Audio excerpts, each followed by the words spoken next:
দেখো আজকের class 8 second summative এক্সামের সিলেবাস আলোচনা করব। তোমাদের ক্লাস 8 সেকেন্ড সামেটিভ পরীক্ষা হবে কত নম্বরে? 50 নম্বরে, অর্থাৎ 6, 7, 8 একই নাম্বার পরীক্ষা হবে, টোটাল 50 নাম্বার। সেকেন্ড সামেটিভের জন্য টাইম থাকছে 1.5 ঘন্টা তোমাদের জন্য। এবার এই সেকেন্ড সামেটিভের জন্য দেখো টেক্সট বুক, তোমাদের টেক্সট বই থেকে কোনগুলো করবে?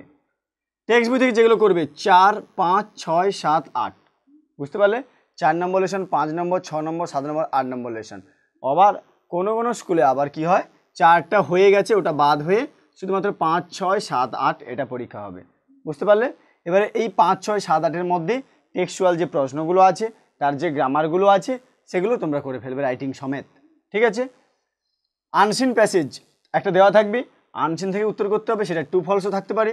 এমসিকিউ থাকবে, এসিকিউ থাকবে, যেটা 2 নাম্বার করে, এগুলো 1 নাম্বার করে থাকবে, ঠিক আছে? এবং এই আনসিন থেকে কি থাকবে না, ভোকাবুলারি থাকবে, গ্রামার অ্যান্ড ভোকাবুলারি। যে ভোকাবুলারি এইখান থেকে পড়বে, এই ভোকাবুলারিটা পড়বে আনসিন প্যাসেজ থেকে, ঠিক আছে?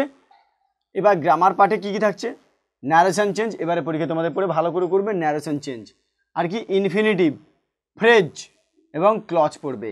Narration, infinitive, phrase, clause, antonym, synonym অর্থাৎ সমার্থক শব্দ, বিপরীত শব্দ, সমার্থক শব্দ, প্রেফিক্স সাফিক্স আগেও হয়েছে এগুলো, এই প্রেফিক্স সাফিক্স পড়বে। মেক সেন্টেন্স থাকছে এবারে পরীক্ষার জন্য তোমাদের। এছাড়া কোনো কোনো স্কুলে গ্রামারগুলো একটু চেঞ্জ আছে, যেমন ভয়েস চেঞ্জ থাকতে পারে, ডিগ্রি দিতে পারে। কোনো কোনো স্কুলে আবার ন্যারেশন দেবে, ইনফিনিটিভ, ফ্রেজ, ক্লজ এগুলো দিয়ে থাকছে, তাই জন্য সিলেবাসটা এরকম করেছি। ফার্স্ট পরীক্ষা দিয়ে দিয়েছি ওইগুলো, ওই জন্য দিইনি এগুলো আর। এবার দেখো রাইটিং স্কিলে কী কী থাকবে। রাইটিং স্কিলেই তো মজা, যে রাইটিং স্কিলে দেখো ডায়লগ রাইটিং তোমাদের আছে। ডায়লগ বলে একটা রাইটিং আছে, ডায়লগ অর্থাৎ কনভারসেশনের মতো ডায়লগ রাইটিং। লেটার রাইটিং, লেটারের মধ্যে কোনটা করবে? পার্সোনাল লেটারটা বেশি করে করবে, লেটারের মধ্যে পার্সোনাল লেটার, ঠিক আছে? এবার সারাংশ, সামারি, অর্থাৎ একটা বড় প্যাসেজ দেওয়া থাকবে, তাকে ছোট্ট করে একটা সামারি করতে হবে, অর্থাৎ সারমর্ম করতে হবে, সেই সারটা বলা হচ্ছে সামারি। আর থাকছে স্টোরি রাইটিং। স্টোরি রাইটিংয়ের মধ্যে কী দিয়েছি দেখো, a proud king and sea waves, এক প্রাউড কিং একটা রাজা, অ্যান্ড সি ওয়েভস একটা সমুদ্রের ঢেউ, অর্থাৎ নিজে গর্বিত এক রাজা এবং সি ঢেউ, সমুদ্রের ঢেউ, একটা গল্প তোমরা পড়েছো, এই গল্পটা ভালো করে করবে এইখানে। আর থাকছে কি প্যারাগ্রাফ রাইটিং।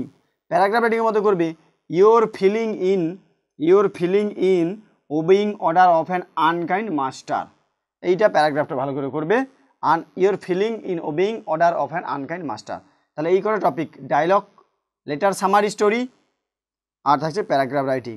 এই 1, 2, 3, 4, 5টা টপিক তোমরা ভালো করে করবে এখান থেকে, ঠিক আছে?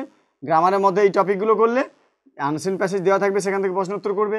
টেক্সট বুকের 5, 6, 7, 8 কিংবা 4, 5, 6, 7, 8 এই নিয়ে টোটাল তোমাদের 50 নাম্বারের প্রশ্ন পড়বে 1.5 ঘন্টা, বুঝতে পারলে? এর বাইরে আর কিছু নেই এই সিলেবাস। এইবারে এই অনুযায়ী তোমরা প্র্যাকটিস বই আছে, প্র্যাকটিস করো, টেক্সট বই ভালো করে করো, যেখানে পড়ো সেই স্যারের কাছে কি করো, এগুলো খুব ভালো করে করো, পেয়ে যাবে এখান থেকে সবগুলো। তাই এরকম ক্লাসগুলো পেতে গেলে অবশ্যই যারা চ্যানেল নতুন সাবস্ক্রাইব করে পাশে থাকা বেল আইকন করতে একদম ভুলবে না। চলো দেখা হচ্ছে পরের ক্লাসে, পরবর্তী ক্লাস নিয়ে।